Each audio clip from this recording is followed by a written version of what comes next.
Régine veut être mère, elle veut garder le fruit de son amour défendu. Cette décision n'est pas du goût de l'abbé Desnoyers. Certains se doutaient un peu que c'était lui, et d'autres gens disaient « oh, c'est pas possible, c'est pas possible ». Elle voulait garder son enfant. Et lui, ça ne l'arrangeait pas du tout, parce qu'il disait « oh, cet enfant va me ressembler ». Le plan macabre du curé Duruf va alors prendre corps au gré des formes de la future maman. Bertrand Gasse est avocat. Son père, le bâtonnier Robert Gasse, a été le défenseur de Guy Desnoyers. Il se souvient de cette affaire fracassante. Cette femme attendait un enfant. Et je présume que pour ce prêtre, la naissance d'un enfant, qui était le fruit d'un des péchés les plus graves qu'un homme d'église puisse commettre, c'était, je pense, pour lui l'impasse. Compte tenu au surplus de ce que savait peut-être son évêque, ou des mises en garde qu'il avait eues, je pense que mon père a voulu dire cela lorsqu'il a parlé d'impasse. Et ce n'est pas la première fois que Guy Desnoyers fait une entorse au règlement sacerdotal. Par le passé, il était parvenu à éviter le scandale. C'était pas la première qui était victime de lui. Il y avait une jeune fille du Ruf qui déjà avait eu donc un enfant de lui. Il l'avait emmené 7-8 mois dans le midi de la France. Elle avait accouché. Il avait fait abandonner l'enfant. Et voilà l'origine du mal, si j'ose dire. Il voulait faire la même chose pour Régine Faïs.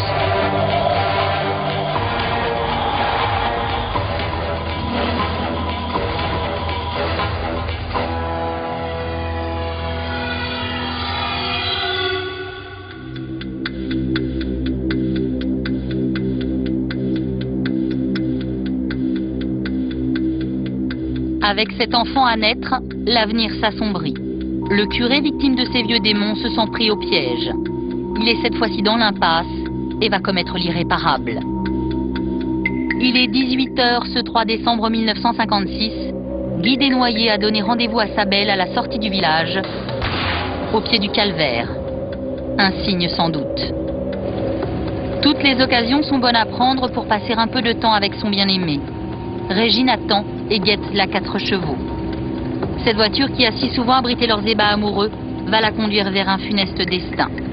Dans la voiture, Guy est tendu. Il ne parle pas. Régine est inquiète et quand elle aperçoit un revolver dans la boîte à gants, elle s'affole. Dans les yeux de celui qu'elle a tant aimé, c'est bien le diable que Régine aperçoit. La 4 chevaux quitte brusquement la route principale pour le village de Pagny. Guy donne un coup de volant et se range sur le bas-côté. Paniquée, la jeune femme saute de la voiture, mais son ventre lourd l'empêche d'aller bien loin. Elle ne sait pas que Guy la pointe déjà avec son arme.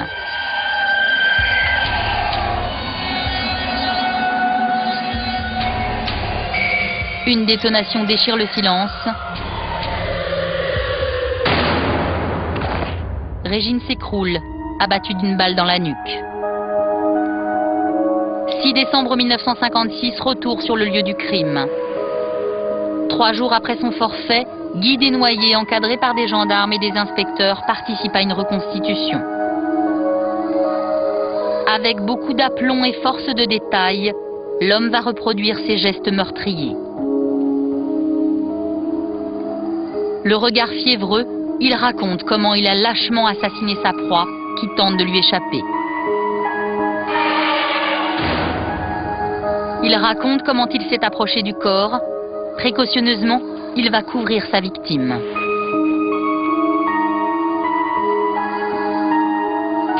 Puis, il va allumer les phares de sa voiture, car l'homme n'en a pas terminé avec sa macabre besogne. Il s'était renseigné comment on faisait sur une femme une césarienne.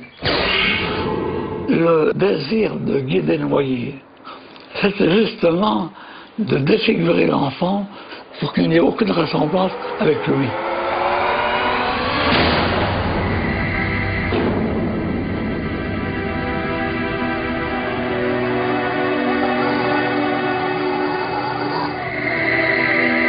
Et pour mieux comprendre comment il a opéré, les gendarmes se munissent d'un poupon en celluloïd.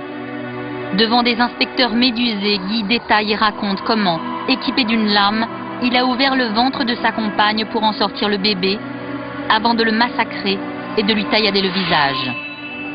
Pour dissimuler, selon ses propres termes, une ressemblance éventuelle avec lui.